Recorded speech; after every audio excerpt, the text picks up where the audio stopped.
Well, thank you, Madam Secretary, and I'm carrying a heavy load this morning representing all the farmers and ranchers across this country. But from the bottom of my heart and their hearts, happy National Ag Day. You know, I've been here 10 years. This is my 11th year serving as president of this great organization. And I've never had an administration that has honored this day like it really deserves. Thank you, Madam Secretary. Thank you.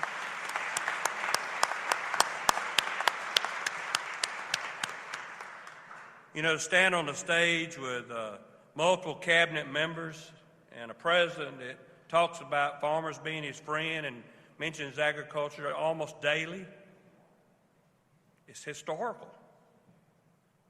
I don't know this ever happened before in the history of this country. And it's not a better time to be focused on agriculture. And, you know, from the farmers across the country, I'm going to start out my comments by saying thank you. We know that this administration and these men and women behind me are working their hearts out, trying to build a brighter future for agriculture. Secretary Kennedy, you've given us a seat at the table, the MAHA discussion, and we've built partnerships so that we can not only make America healthy again, we can make American agriculture healthier for the future. Thank you.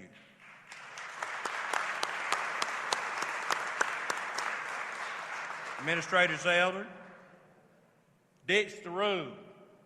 Where'd he go? He's not even here. He went to catch a plane.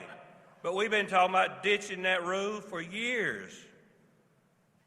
And he is ditching that rule. And I remember when I first came here, one of his predecessors says, what's a new Waters of the U.S. rule look like? I said, one that I can put on a dashboard of my pickup truck and ride across my field and read and say, yeah, that's not Waters of the U.S. I can plant a tree there, I can plow it, or I can put a fence there. He is doing that, and we thank him for that. His work on RFS is very much appreciated. And then, of course, Senator Hoeven, the work that you're doing now, today, to try to create that next bridge payment. And the Secretary is right. I and all the other farmers in this country don't want to farm for a government check. We want to farm for the markets. But to do that, you've got to level the playing field and give us that market to do that. And I'm going to talk a little bit about the other things that we need to do. But in the absence of that, we have to have those bridge payments. And we thank you, Senator Hoeven, for your hard work there. And the One Big Beautiful Bill, Mr. President, we thank you for updating those Title I programs that are the cornerstone of our risk management tools in rural America and agriculture. It is so vitally important. It's because of these men and women and their efforts makes me optimistic about the future, because surely it doesn't look that way in agriculture today. We have to keep telling our farmers it's going to be better, because we have people fighting for us and working on policies to move us forward. You know, today's one of my favorite days because we get to reflect on this wonderful food system that we have, that they've talked about, the most affordable, the safest, most available. You can go to Walmart or any other store and buy several different kinds of green beans 24 hours a day, 7 days a week. Where else in the world can you do that? Only in America can we do that. And then we reflect and focus on the men and women that get up every day to grow the food, not for their families, but your families. Grow that food for your families.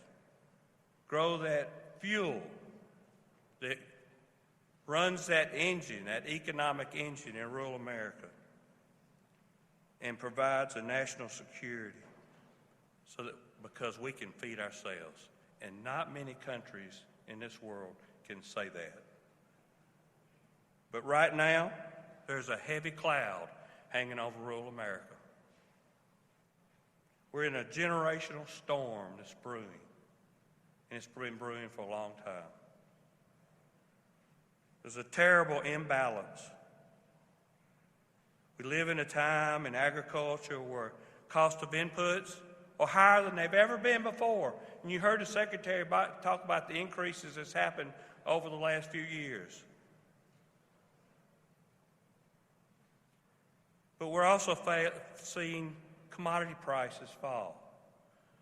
Those things that we buy are going up, fertilizer, equipment, everything that we have to purchase to make sure that we produce that product for your family to consume is going up. But the things that we're selling you, those prices are going down continuously. I say generational storm because some of those prices are at 1975 levels.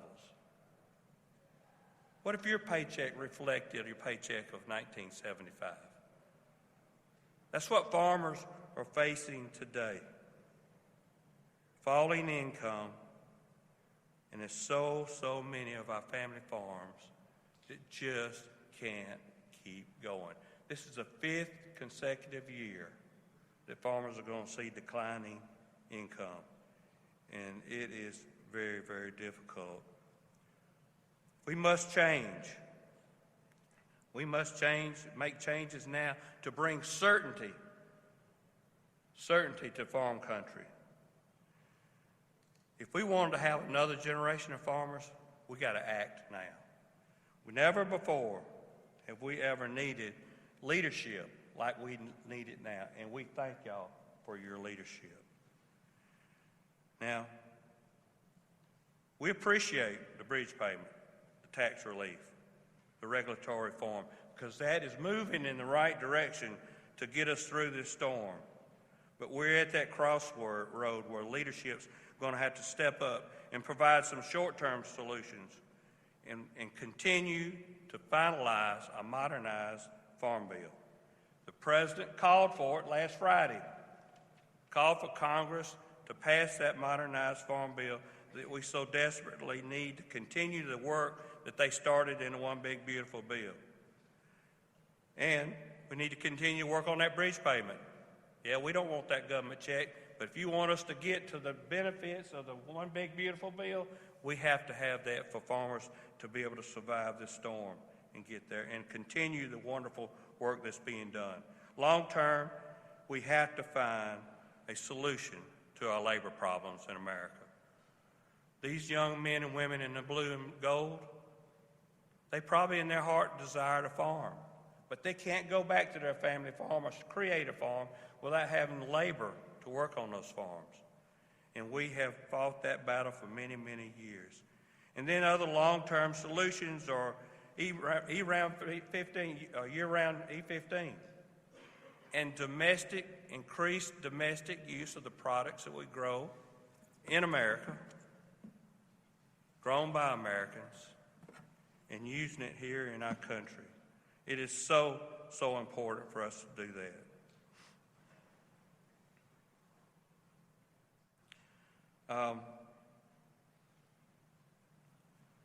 I don't mean to be Debbie Downer here, but we got a lot of important people in this room.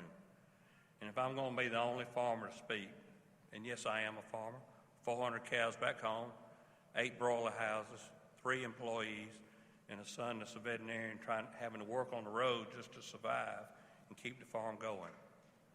So I understand the trials that people are going through each and every day. But today I stand here as president of American Farmer, the largest general farm organization in the world, representing all commodities that are produced and farmers and ranchers that produce it. They're the most resilient, hard-working, God-fearing men and women that get up every day to grow the food for your families, to fuel your communities, and to keep our nation secure. Because we, as America, can still feed our families from the resources here at home. I want to say congratulations